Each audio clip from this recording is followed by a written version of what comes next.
क्या लिखा है मैंने topic? Difference between mass and weight. तो पहले हम लोग इस वीडियो में मास के बारे में डिस्कस करते हैं कि मास क्या होता है। अच्छा यार एक बात बताओ, मैं तुम लोगों से एक बात पूछूं कि जैसे आप लोगों से कोई एक बात पूछता है कि आपका वेट कितना है, आप बता दो 80 kg, क्या वो रियलिटी में वेट है आपका? क्या है वो? मास। हम क्वेश्चन गलत पूछते हैं। जो 80 kg है फिर 95 kg है, जो भी है जो हम आंसर देते हैं वो हमारा मास है, वो हमारा वेट नहीं है। अगर आज के बाद कोई बोले कि तेरा वेट क्या है तो बोल देना गलत पूछ रहा है, तो वो हमारा मास है। तो मास क्या होता है अगर मैं बात करूं, मास is the quantity of matter present in a body. किसी बॉडी के अंदर कितनी क्वांटिटी में मैटर प्रेजेंट है कुछ भी, वो उसका मास कहलाएगा। तो लिख लो definition, mass is the quantity of matter present in a body.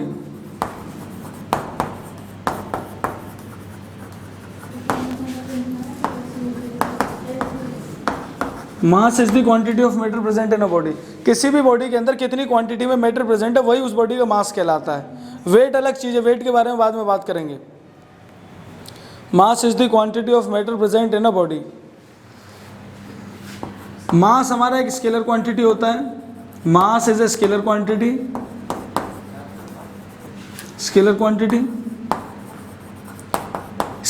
क्यों होता है भाई? कोई डायरेक्शन नहीं है ना इसके पास, मास के ऊपर कोई डायरेक्शन ही नहीं है, तो इसलिए जिस बॉडी के पास डायरेक्शन नहीं होती वो हमारी स्केलर क्वांटिटी होती है। अच्छा, क्या आपका मास कभी चेंज हो सकता है? कैसे बताओ? नहीं, अगर मैं एक एग्जांपल बोलूं कि मेरा मास 80 kg है, तो अगर मैं कहीं भी चले जाऊं मेरा मास 80 kg ही रहेगा। चाहे मैं मून पे चले जाऊं, चाहे कहीं भी चले जाऊं, मेरे मास के अंदर कोई भी चेंज नहीं आएगा। तो ये बात ध्यान रखना, मास हमेशा कैसा होता है? कांस्टेंट। तो mass is always a constant quantity. Mass is a constant quantity. Mass हमेशा कैसा होगा भाई? कांस्टेंट होगा। मास कभी भी चेंज नहीं हो सकता। अच्छा, जब कांस्टेंट है तो इसका मतलब एक बात ये भी तो कही जा सकती है कि ये प्लेस टू प्लेस चेंज नहीं हो रहा, डिफरेंट प्लेसेस पे अलग नहीं हो रहा। तो एक नंबर में अगर क्वेश्चन बन जाए आपका कि mass does not change from place to place, true और फॉल्स, तो आंसर क्या होगा? ट्रू। फॉल्स थोड़ी ना होगा, ट्रू होगा। वही तो मैं बता रहा हूँ कि मास कभी भी चेंज नहीं होता। मास एक कांस्टेंट क्वांटिटी है। जितना मास किसी बॉडी का अर्थ पे उतना ही उस बॉडी का मास मून पे होगा। चाहे मरकरी पे चले जाओ, जहाँ भी मतलब जिस प्लेनेट पे जाया जा सकता है। ऐसा नहीं कल को तुम कहो कि भैया सन पे चले जाएं, तो पॉसिबल नहीं है ना। ठीक है, तो mass can never change from place to place. Mass can not change. तो वही तो मैं बता रहा हूँ, एक एग्जांपल दिया मैंने, जा ही नहीं सकते प्लेस टू प्लेस।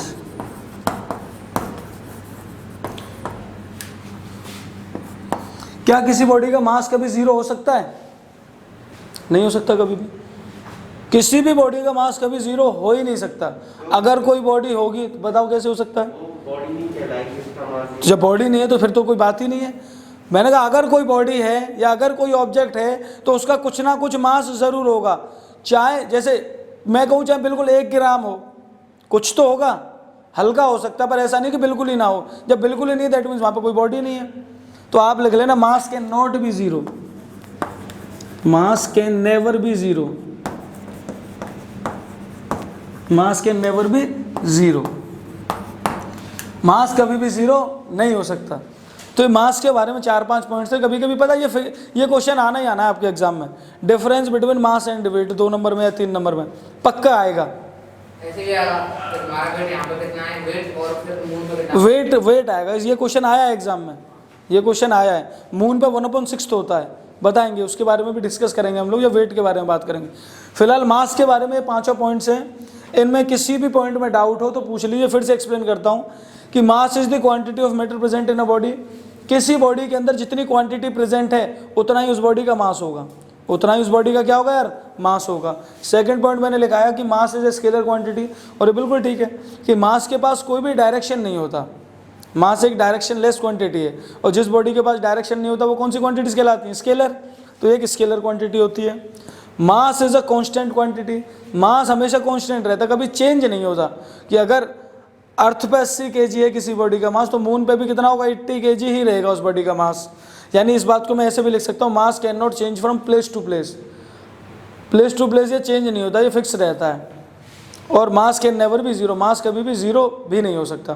तो ये मास के बारे में बातें थी कुछ, इनमें कोई डाउट है तो पूछ लो, या फिर आपका कोई और भी डाउट हो मास को लेके, नहीं है तो नई हेडिंग डालो, वेट, WEIGHT। वेट के बारे में एक सबसे बड़ा भ्रम जो बना हुआ है अभी तक बच्चों का, आज क्लियर करते हैं वेट होता क्या है। वेट पहली बात तो एक्चुअल में एक फोर्स होती है। वेट क्या होती है, एक्चुअल में एक फोर्स होती है। वेट अभी तक हम लोग क्या वर्ड यूज़ कर रहे थे कि तुम्हारा वेट कितना है, और हम बता रहे थे 80 kg, वो हम मास के बारे में बता रहे हैं, इन्फॉर्मेशन वेट के बारे में नहीं बता रहे। वेट रियलिटी में क्या होती है, एक फोर्स होती है। पहली बात तो ये कि वेट इज़ अ फोर्स। अब कौन सी फोर्स होती है उसके बारे में बात करते हैं। अच्छा, अगर फोर्स होती है तो यानी इन दोनों की यूनिट भी, ऐसा यूनिट भी सेम होनी चाहिए। और हमें पता है कि फोर्स की ऐसा यूनिट क्या होती है, न्यूटन। फोर्स की ऐसा यूनिट क्या होती है हमारी, न्यूटन। तो वेट की भी ऐसा यूनिट क्या होनी चाहिए, न्यूटन। बिल्कुल सही बात है। यानी वेट की और फोर्स की दोनों की ऐसा यूनिट क्या होती है, आपस में सेम, क्योंकि वेट भी एक फोर्स है। अब ये कौन सी फोर्स है, तो एक बात बता देता हूँ, ध्यान रखना कि अगर कोई भी एक मास है, कोई भी एक मास है, मान के चलो ये एक बॉडी, इस बॉडी का मास है m। अगर ये एक बॉडी ली मैंने और इस बॉडी का मास लिया m, तो इस बॉडी को अर्थ की ग्रेविटी अपनी तरफ खींच रही होगी। इस बॉडी को अर्थ की बॉडी अपनी तरफ खींच रही होगी, किस एक्सेलरेशन से, g एक्सेलरेशन से। भाई हमने बताया था ना, अगर ये कोई बॉडी है तो इसके पास एक डाउनवर्ड में फोर्स लग रही होगी। अगर ये कोई बॉडी है तो इसके ऊपर डाउनवर्ड में एक फोर्स लगती है हमेशा, और फोर्स लग रही है डाउनवर्ड में, और वो कौन सी फोर्स लगती है, उसे बोलते हैं वेट। अगर कोई भी एक बॉडी है जिस बॉडी का मास m है, तो डाउनवर्ड में एक फोर्स लगती है, और वो फोर्स कौन सी होती है, वेट होता है। वो फोर्स होता है उस बॉडी का वेट। अच्छा वेट करो, एक मिनट में बताता हूँ। फोर्स का फॉर्मूला क्या होता है, मास इंटू एक्सेलरेशन। फोर्स का फॉर्मूला होता है मास इंटू एक्सेलरेशन। भाई डाउनवर्ड में लग रही है तो एक्सेलरेशन किस में बदल जाएगा, g में। थोड़ा डिटेल में बात कर रहे हैं, क्लास 9th के लेवल से नहीं, थोड़ा सा बड़े लेवल से बात कर रहे हैं। ये अगर मैं डिटेल में बताऊं तो ये चीज़ें 11th में पढ़ते हैं हम लोग, 11th में हम लोग ये चीज़ें पढ़ते हैं, पर आसान चीज़ें, टफ नहीं है, आपको यहीं से क्लियर कर दूंगा मैं। भाई अगर ये बॉडी है, इसका मास है m, तो मैंने बताया कि हर बॉडी पे डाउनवर्ड में एक फोर्स लगती है, लग रही है सब बिल्कुल फोर्स, लेकिन ये फोर्स F वाली नहीं होती, ये फोर्स कौन सी होती है, W वाली। कौन सी वाली, वेट वाली। ये डाउनवर्ड में कौन सी फोर्स लगती है, वेट वाली। चलो बात करते हैं, भाई अगर फोर्स लग रही होती तो फॉर्मूला क्या बनना था, मास इंटू एक्सेलरेशन। डाउनवर्ड में लग रही है तो एक किस में बदल जाएगा, g में।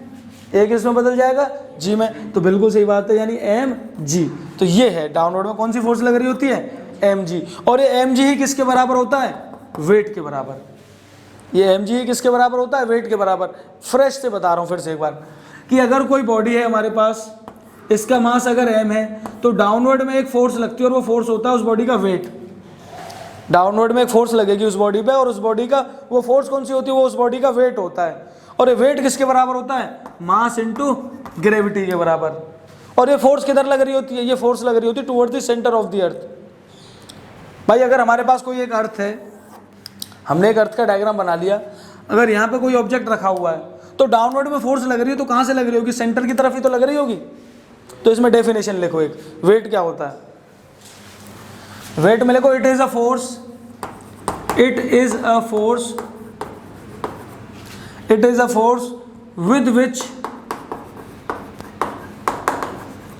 with which a body is attracted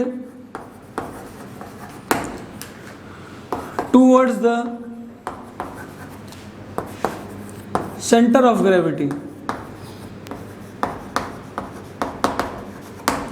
It is a force with which a body is attracted towards the center of gravity. काम की चीज़ क्या क्या लिखनी है आपको, ये पूरा नहीं लिखना, ये डेफिनेशन लिखनी है, और एक ये वाला डायग्राम बनाना है, ये वाला डायग्राम। A इक्वल्स टू जी लिख लेना।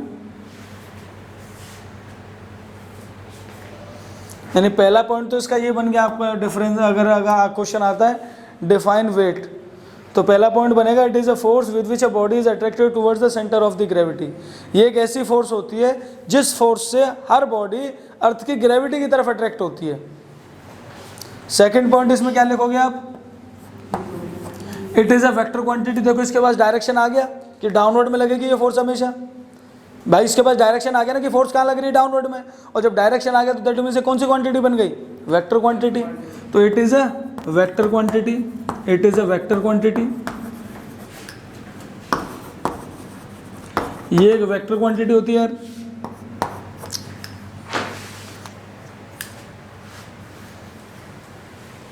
ये एक वेक्टर क्वांटिटी होती है, ठीक है। इसका भी वेट जीरो नहीं हो सकता क्या? क्या बॉडी का वेट, हाँ वेट जीरो हो सकता है, बताएंगे जहाँ ग्रेविटी जीरो हो जाएगी वेट जीरो हो सकता है, बिल्कुल बताते हैं अभी बताते हैं। देखो तीसरा पॉइंट इसमें क्या लिख सकते हैं, तीसरा पॉइंट इसका फॉर्मूला डिराइव कर देते हैं कि ये वैल्यू किसके बराबर आती है। भाई हमने बताया कि ये फोर्स होती है, ये क्या होती है, फोर्स। तो फोर्स है तो फोर्स का फॉर्मूला लिखते हैं। फोर्स क्या होता है, मास इनटू एक्सेलरेशन के बराबर। फोर्स का फॉर्मूला क्या होता है, मास इनटू एक्सेलरेशन के बराबर। और ये एक्सेलरेशन किसके बराबर हो जाता है, यहाँ पे जी के बराबर। एक्सेलरेशन किसके बराबर हो गया, जी के बराबर। और ये फोर्स कौन सी है, ये फोर्स को हम वेट बोल रहे हैं ना, इस फोर्स को हम अभी बाद में लिखेंगे। चलो पहले काम की चीज़ कर लेते हैं, मास इनटू ग्रेविटी, यानी ये force equal to M G आ गई। और ये फोर्स क्या आ गई, एम जी। और ये जी मतलब एक्सेलरेशन ड्यू टू ग्रेविटी, और ग्रेविटी किधर लगती है हमेशा, टूवर्ड्स द सेंटर ऑफ अर्थ, ठीक है। और इसे आप लिख देना फिर F इक्वल्स टू डब्ल्यू होता है हमारा, F हमारा W के बराबर होता है। तो यही फॉर्मूला क्या बन जाएगा, W equals to M g, and it always act towards the centre, it always acts towards the centre of earth. ये है एक पॉइंट इसमें, यानी इसका फॉर्मूला डिराइव कर दिया हमने। ये एक फोर्स है, मैंने बताई थी, जब फोर्स है तो फोर्स का फॉर्मूला होता है मास इनटू एक्सेलरेशन। नहीं आ रही बात समझ में, नहीं आई शिवानी बात समझ, कम आई है, देखो नहीं आई तो मैं फिर से बता देता हूँ। थोड़ा सा अलग टॉपिक है, अभी तक जो टॉपिक चल रहे थे बड़े आसान से चल रहे थे, आसान ये भी है पर तुम्हारी ट्रैक से हट गए थोड़ा सा, पहली बार ऐसी चीज़ें पढ़ रहे हो कुछ। भाई मैंने बताया कि ये एक फोर्स होती है, अगर फोर्स है तो फोर्स का फॉर्मूला तो हमें पता है मास इनटू एक्सेलरेशन होता है, फोर्स का फॉर्मूला होता है मास इनटू एक्सेलरेशन। और इस चैप्टर में, ग्रेविटेशन वाले चैप्टर में जहाँ जहाँ ये दिखेगा वहाँ में क्या रखना है, जी। तो ये फॉर्मूला क्या बन जाएगा, एम जी। और मैंने बताया कि ये एक फोर्स है, ठीक है, लेकिन ये जो फोर्स डाउनवर्ड में लगती है इसको एक स्पेशल नाम दिया गया है। क्या दिया गया है, वेट। इस फोर्स को एक स्पेशल नाम दिया गया है कि अगर कोई फोर्स डाउनवर्ड में लग रही होगी तो उसको नाम क्या दिया जाएगा, डब्लू, वेट। तो एफ किसके बराबर हो जाएगा, डब्लू के बराबर। तो अगर ये f की वैल्यू देखो, इसे इक्वेशन नंबर अगर 1 मान लोगे आप, इसे इक्वेशन नंबर 2, तो f इक्वल टू डब्ल्यू में इक्वेशन 2 की वैल्यू इक्वेशन 1 में रख सकता हूँ, f की जगह पे w, तो w इक्वल टू mg। तो यही होता है वेट, यही हमारा वेट होता है mg के बराबर। 3 पॉइंट हो गए, ठीक है। जो हमने टावर पे से एक वो रही बॉल, तो जो फोर्स नीचे की साइड वाले के वो भी वेट ही होगा, वो वही तो, और क्या, इस फोर्स की वजह से तो वो नीचे आ रहा है। भाई जैसे टावर पे से कोई बॉल गिराई तो बॉल नीचे एक्चुअली इस वेट की वजह से ही आ रही है, इस फोर्स की वजह से। भाई टावर पे से अगर बॉल नीचे आ रही है दैट मीन्स उसको ये वाली फोर्स नीचे लेके आ रही है mg, ये वाली फोर्स उसे नीचे लेके आ रही है mg, ठीक है। अब देखो अगला पॉइंट ये, अभी हमने देखो मास में 5 पॉइंट लिखाए थे, मास में एक पॉइंट ये भी तो लिखाया था कि mass of a body is constant, mass of a body is constant. Weight कभी कांस्टेंट नहीं होता, तो लिख लो weight can never be constant, weight can never be constant, can never be constant. क्यों नहीं होता, इसका आंसर देता हूँ, weight can never be constant. Weight कभी भी कांस्टेंट नहीं होगा बॉडी का, क्योंकि यार साफ साफ दिख रहा है कि वेट का फॉर्मूला है mg, ठीक है। मास तो कांस्टेंट है बॉडी का, लेकिन ये साथ के साथ जी पे भी तो डिपेंड कर रहा है, ये साथ के साथ स्मॉल जी पे भी डिपेंड तो कर रहा है। और लेकिन स्मॉल जी की वैल्यू फिक्स नहीं होती, ये प्लेस टू प्लेस अलग होती है। जैसे अगर हम अर्थ पे बात करें तो कुछ है, मून पे बात करें तो हमारे अर्थ के 1/6 थे, यहाँ से 6 गुनी कम, यहाँ से 6 गुनी कम है अर्थ पे, मून पे, ठीक है। अरे यार एग्जांपल देखो यार, वेट है इन 2 क्वांटिटीज़ पे डिपेंड कर रहा है। अगर खाली m पे डिपेंड कर रहा होता तो हम कह देते कि ठीक है m फिक्स है तो w भी फिक्स हो जाएगा, लेकिन g पे भी तो डिपेंड कर रहा है। मतलब लॉजिकली अगर मैं बात करूं कि तुम्हें 2 लोगों से पैसे मिलते हैं, तुम्हें मम्मी भी पैसे देती हैं, पापा भी पैसे देते हैं, और मम्मी अपने पैसे फिक्स रख रहे हैं कि रोज़ तुम्हें 10 रुपये दे रही हैं। मम्मी ने फिक्स कर लिया कि मैं तुम्हें डेली 10 रुपये दूंगी। लेकिन पापा का क्या है, कभी मूड अच्छा हो तो 10 रुपये दे गए, मूड ख़राब हो तो 2-4 गाल पे दे गए, मतलब कभी 1 रुपया दे दिया, कभी 2 दे दिए। तो पापा की तरफ से फिक्स नहीं है ना, मतलब मम्मी की तरफ से फिक्स हैं। लेकिन तुम्हारे पास तो दोनों पैसे आ रहे हैं, 10 रुपये मम्मी पैसे, मान के चलो पहले दिन पापा ने 1 रुपया दिया, तुम्हारे पास कितने रुपये हो गए? 11। तो मैं ये थोड़ी ना कह सकता कि तुम्हारे पास ये 11 रुपये फिक्स रहेंगे, डेली 11 मिलेंगे। अगले दिन हो सकता है पापा ने 2 और दे दिए, 13, तो अगले दिन 13 हो गए ना। तो वही लॉजिक ये है कि वेट 2 चीज़ों पे डिपेंड कर रहा है, मास तो फिक्स है लेकिन जी फिक्स नहीं है। तो जी की वैल्यू अगर चेंज होगी तो वेट भी क्या हो जाएगा? चेंज। तो वेट कभी भी फिक्स नहीं रहता। आई बात समझ में? नहीं आई? अगला पॉइंट लिखो, वेट 0 भी हो सकता है, वेट कैन बी 0। लिखो, वेट कैन बी 0। क्या लिखा नहीं था ये? किसी बगल वाले के में से लिख ले, weight can be 0, weight can be 0। Weight 0 हो सकता है, वेट 0 हो सकता है। 5 पॉइंट हो गए इसमें, कितने पॉइंट हो गए टोटल? देखना कितने हुए? 5 हो गए ना, तो ये 5 सफिशिएंट है। तो अच्छा टॉपिक है एग्जाम के पॉइंट ऑफ व्यू से। एग्जाम में आता है difference between mass and weight, तो आपको ये पांचों पॉइंट दोनों में लिख के आने होंगे, ठीक है।